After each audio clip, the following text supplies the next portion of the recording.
नमस्कार. गोदागिरी फार्मच्या मधमाशी पालन विभागामध्ये आपलं स्वागत. तर आज गोदागिरी फार्मच्या मधमाशी पालन विभागामध्ये आपण स्टिंगलेस मधमाशीचं मध इथं काढतोय.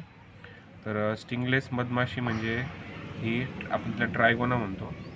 तर ही ट्रायगोना मधमाशीचं मध हा इतर मधमाशींपेक्षा खूप आयुर्वेदिक मानला जातो आणि याची बाजारात व्हॅल्यू जवळपास 5,000 रुपये किलो या दराने हा विकला जातो.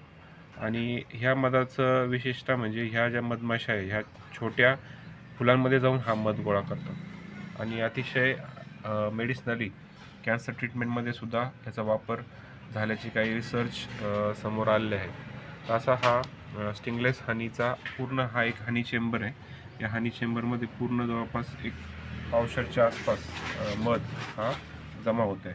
तर मध काढण्यासाठी आपण त्यांचे जे मधाचे छोटे छोटे पोळे असतात ते पोळे ह्या पाईपमध्ये त्यांनी बनवलेले ते पोळे आपण खाली काढून घेतोय. बघा खाली मध येतोय.